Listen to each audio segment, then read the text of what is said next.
అంటే ముందే ఇట్లా చేయాలి అట్లా చేయాలి ఇట్లా చేయాలి అట్లా చేయాలని ముందే మనం ఆరోపణలు చేసేసినాం అనుకో, రేపు పొద్దున వాళ్ళు చేస్తే మనం దాన్ని ఏం చేయాలంటే క్రెడిట్ మనకి వేసుకోవాలి. ఏంటంటే ఇగో మేము అడగడం వల్లనే వేసుకున్నాం. కవిత గారు కదా మన మహిళా బిల్లు కోసం కేంద్ర ప్రభుత్వం మహిళా బిల్లు పెడుతుందని వారికి తెలుసు, పెడుతున్నామని కూడా ప్రభుత్వం చెప్పింది, కేంద్ర ప్రభుత్వం. వీరీడ వచ్చి ఆమె ఏదో మొత్తం మహిళా బిల్లు కోసం ఆమె ఏంటి జనాలు ఎప్పుడు అర్థం చేసుకున్నారు సార్, ఎప్పుడో అర్థం చేసుకున్నారు. అందుకే ఎంపీ స్థానాలలో వాళ్ళకు 0 ఇచ్చి పంపించారు.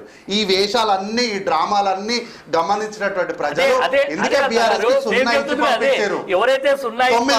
9 సంవత్సరాలు ఎవరు బాధపడతలేదు సార్. బాధపడితే మొన్న 500 రూపాయలు బోనస్ తీసుకున్న రైతులు మాకు 1,00,000 రూపాయలు వచ్చినాయి, మాకు 1,50,000 వచ్చినాయి అని చెప్పి సంతోషంగా వారు సంతోషం. ఆ రైతులే మాకు రైతు బంధు రాలేదు, ఏమి రావట్లేదు, నీళ్ళు వస్తలేవు, సాగునీరు వస్తలేదు, ఎట్లా వండుతున్నాయి వడ్లు సాగునీరు రాకపోతే నాకు తెలియక అడుగుతా. వీళ్ళు ఇంత అమాయకంగా ఎట్లా మాట్లాడతారు నాకు తెలియదు సార్. సార్ గాంధీ గారు మీరు చెప్పండి సార్, మీరు ఇంతసేపటి నుంచి కేవలం వీళ్ళ మాట వింటూ కూర్చున్నారు. ఈయన ఒక ఆరోపణ చేశారు, దానికి మీరే సమాధానం ఇవ్వాలి. రైతులను ధర్నా చేస్తుంటే వాళ్ళను అన్యాయంగా అమానవీయంగా గొంతు నొక్కేసినటువంటి బీజేపీ వాళ్ళ మాట్లాడేది రైతుల గురించి అంటున్నారు. రైతుల ముసుగులు ఎవరు చేసినా అట్లా చేస్తారు. రైతుల ముసుగులని మీరు అంటే మీ వరకు వచ్చేసరికి రైతుల ముసుగులు. వినండి సార్, ఇప్పుడు కూడా చెప్తున్నాం, రైతుల ముసుగులు అట్లా ఎవరు చేసినా ఇచ్చేస్తాము.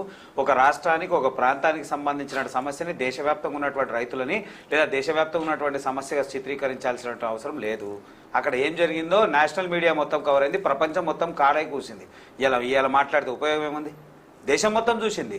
సవరణలు చేయాల్సిన వాళ్ళు నల్ల చట్ట ఏదో రైతుల బిల్లును మొత్తం వాపస్ తీసుకోవాలండి. సవరణలు చేసినాం, వాళ్ళని పిలిచినాం, వాళ్ళతో మాట్లాడినాం.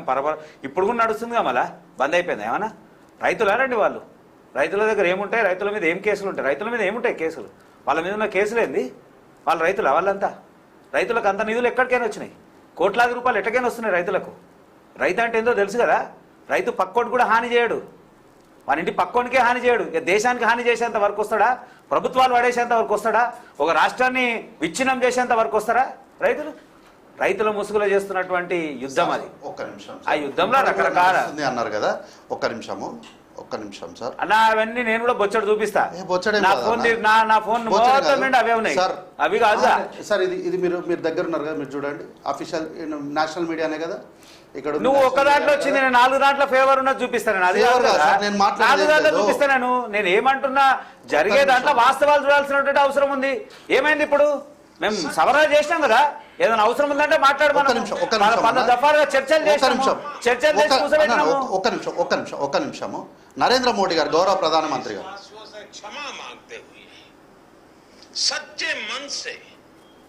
ఏమన్నారు? క్షమామా అంతే. అరే చెప్పు,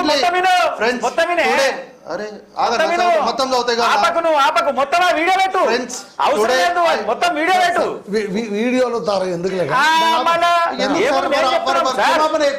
అంత పెద్ద దేశ ప్రధాని ఒక అంశం మీద మాట్లాడుతున్నంటే ఎంత గౌరవం. సానుకూలంగా తీసుకోవాలి, దాన్ని వ్యతిరేకంగా చూపించే అవసరం ఏముంది? జరిగిన తప్పుకి మీరు సవరిస్తున్నాము, సవరించాం. వెనక్కి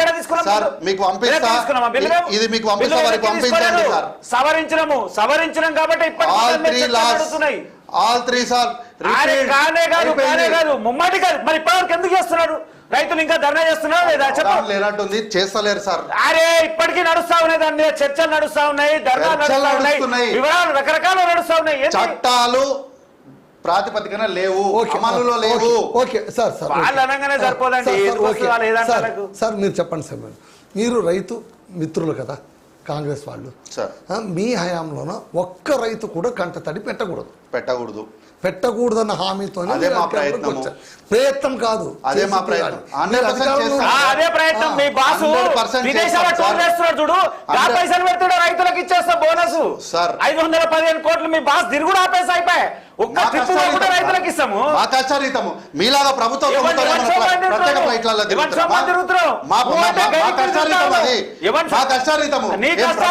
నువ్వు పని చేయలేవు, నీ జీతం దుర్వినియోగం చేస్తున్నావు.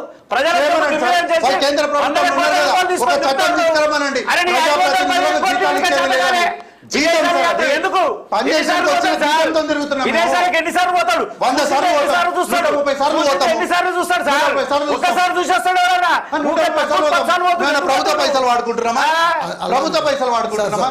మా జీతం పైసలు మేము నీ వాడుకుంటున్నాం. జీతం పైసలు కాదు, ప్రభుత్వ దమ్ము సొమ్ము దుర్వినియోగం చేస్తున్నారు. రాష్ట్ర ముఖ్యమంత్రి పర్యటనను మీరు అలా తప్పు పట్టడం అరే సార్, ఒక విధేయం ఉన్నది, ఒక అంశం మీద పోయి ఒకసారి పర్వాలేదు, అనేక దఫాలుగా తక్కువ సమయంలో ఎన్నిసార్లు ఏమవసరం ఉంది సార్? ఒక్కసారి ఆయన ఒక టూర్ ఆయన వాయిదా వేస్తే 500 బోనస్ వెళ్ళిపోతుంది సార్. సార్ అరే ఏముందని మేము అంటున్నామా? ఇచ్చింది కూడా చెప్తున్నాం కదా, మంచి జరిగింది కూడా చెప్తా ఉన్నాం కదా, ఇచ్చింది కూడా చెప్తాం, ఇస్తా ఉన్నామని. సార్ ఆయన వేసిన టూరు వారికి తెలిసి మాట్లాడుతారో లేకపోతే కాంగ్రెస్ పార్టీ రేవంత్ రెడ్డి గారి పైన కోపంతో మాట్లాడుతారో నాకు తెలియదు, కానీ ఆ వేసిన టూరు వ్యక్తిగత టూరు కాదు సార్. ఎవరినో పోయి ఆడేడ ఛాయ్ అదే చెప్తున్నాము, వ్యక్తిగత టూర్ అయితే నేను కూడా మాట్లాడా. అధికారిక వ్యక్తిగత టూర్ అయితే ఆయన వేరుంది. మాతో పాటు అధికారులు వచ్చారు, మాతో పాటు అధికారులు ఇన్వాల్వ్ సార్, చేసుకున్నారు, ఇప్పుడు మాతో పాటు వచ్చినటువంటి అధికారులు పెట్టుబడులు తెచ్చారు సార్. సార్ అయితే అంటే చిన్న నాకు తెలియక అడుగుతాను, మీరు అధికారిక టూర్ అన్నారు, అంతకుముందు ఏమన్నారు? మా సొమ్ము మేము వెళ్తాము అని అన్నారు. ఏంటిది లింక్? కాదు సార్, వారు మాట్లాడినప్పుడు నేను అనుకున్న రాహుల్ గాంధీ గారు వెళ్ళిన టూర్ గురించి మాట్లాడినారేమో అని. నేను అది మా వ్యక్తిగతమైన వారు ముఖ్యమంత్రి గారి గురించి మాట్లాడితే, ముఖ్యమంత్రి గారు విదేశానికి వెళ్ళినటువంటి ప్రతి టూర్ కూడా అధికారికము, అది రికార్డ్స్ లకు వస్తుంది. నరేంద్ర మోడీ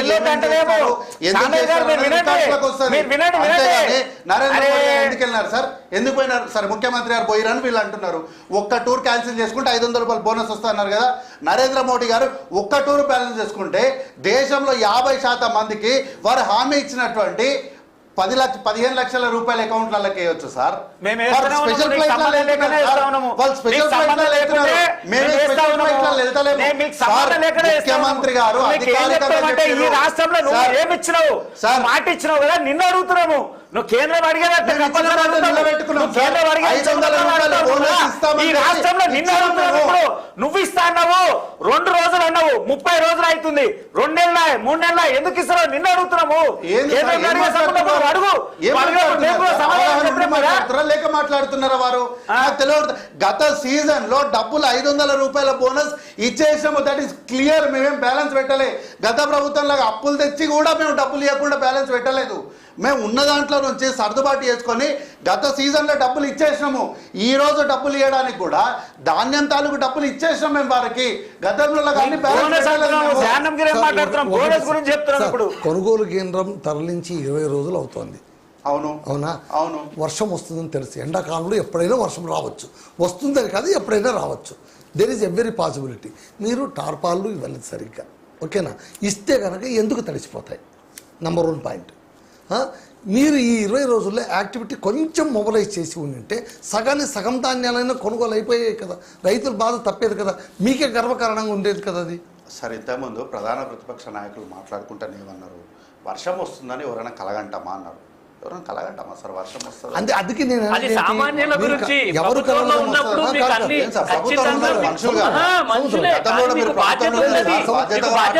రైతులు వస్తారు, రైతులకి మినిమం మనం చర్యలు తీసుకోవాలి, వాళ్ళకి కావాల్సినటువంటి తార్పణలకు కావాల్సిన ప్రక్రియ ఏదైతే ఉందో ఆ ప్రక్రియను ఇమ్మీడియట్ గా శాంక్షన్ చేసి ఈ ప్రక్రియను మొదలు పెట్టండి అని ఎప్పుడు మొదలు పెడతారు? ఇమ్మీడియట్ గా వర్షం వచ్చాక సార్ వర్షం వస్తుందని వారు అన్నమాట.